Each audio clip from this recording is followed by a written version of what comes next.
আজ আমি আপনাদেরকে নিয়ে আসছি খুবই সুন্দর একটা এলাকায়।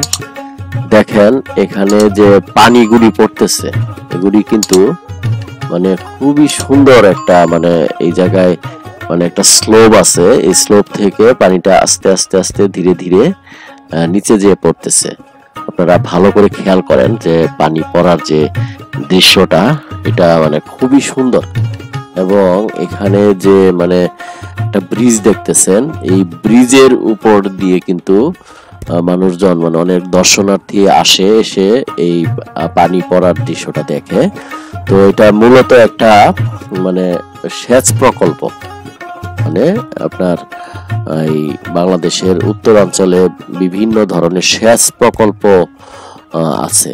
এর মধ্যে রাবার ড্যাম নামের একটা প্রযুক্তি আছে, যেটা জাপান জাইকার সহযোগিতায় বাংলাদেশে জাপান সরকার বাস্তবায়ন করেছে। তো এই রাবার ড্যামটা আমি আপনাদেরকে বলি যে রাবার ড্যামের প্রযুক্তিটা কেমন।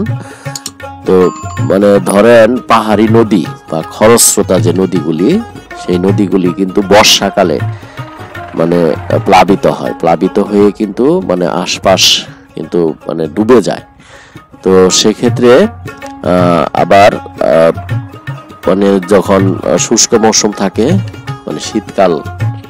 শীতকালের আগের যে সময়টা বর্ষার পর তখন ওই বর্ষায় যে পানিটা আসে, এই পানিটা কিন্তু ধরে রাখার ব্যবস্থা করে। একটা প্রযুক্তি আছে যে নদীর মাঝখানে একটা বাঁধ দেয়।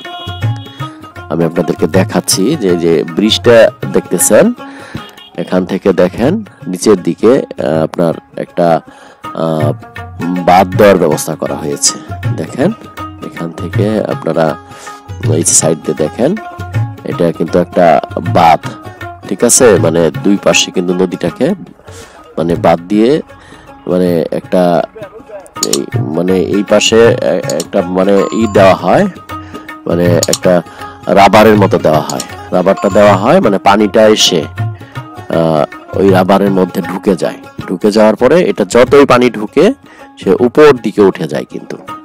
তো আপনারা দেখেন এই জায়গাটা দেখার জন্য অনেক লোকজন আসে। তো আমিও আসছি। এটা কিন্তু অপোজিট সাইড, যে সাইডে রাবারটা দেওয়া হয়েছে আর অপোজিট সাইডে। তো এখন কিন্তু আপনার ওই রাবারটা ছেড়ে দেওয়া হয়েছে। এরকম একটা সময় অপোজিট সাইডে কিন্তু নদীটা একদম শুকিয়ে যায়, আর যে সাইডে রাবারটা দিয়ে পানিটা আটকানো হয়, ওই সাইডটা কিন্তু পানি বেশি থাকে। আপনাদেরকে আমি বিষয়টা খুঁটিয়ে খুঁটিয়ে দেখাচ্ছি, খুব ভালো করে খেয়াল করেন, পুরো ভিডিওটি দেখেন, দেখলে বুঝতে পারবেন যে রাবার ড্যামের প্রযুক্তিটা আসলে কি রকম। দেখেন এখান থেকে, তো এটা দেখার জন্য দূর দূরান্ত থেকে অনেক দর্শনার্থী আসে। এলাকাটা খুবই সুন্দর। এখান থেকে দেখেন এই যে ব্রিজটাই মূলত একটা বাঁধের কাজ করে, ঠিক আছে। ব্রিজের নিচ দিয়ে পানি যায়, ব্রিজের যে দক্ষিণ পাশটা, এই সাইডটা বন্ধ করে দেওয়া হয়, আর উত্তর পাশটায় পানিটা একটা জলাধারের মতো সৃষ্টি করে একটা প্রযুক্তি ইউজ করে। এই দেখেন উত্তর সাইডটা কিন্তু পানি, আবার দক্ষিণ সাইডটা দেখালাম, ওই সাইডে কিন্তু পানি নাই। দেখেন এখান থেকে আপনার এই যে নিচে খেয়াল করে দেখেন, একটা কালো কালো একটা বস্তুর মতো দেখা যায়, ওটা কিন্তু একটা রাবার, মোটা একটা রাবার। যখন পানি ধরে রাখার দরকার পড়ে, তখন ওই রাবারটা কিন্তু একটা সিস্টেম করে কিন্তু পানিটা ওইটার ভিতরে দিয়ে ঢুকিয়ে দেওয়া হয়। এই দেখেন ঢুকিয়ে দেওয়া হয়। এখন রাবারটা কিন্তু আপনার ভাঁজ করে রেখেছে, যার কারণে যে পানিটুকু আছে, এই পানিটুকু কিন্তু এখান থেকে পড়ে যাচ্ছে। তো এই দৃশ্যটাই দেখার জন্য অনেক মানুষ আসে, ছবি উঠায়, এবং সেটা একটা লেকের মতো বা এরকম একটা ঝর্ণার মতো দেখা যায়। দেখেন পানি পড়ার যে দৃশ্যটা আপনাদেরকে দেখাচ্ছি, খুবই সুন্দর কিন্তু।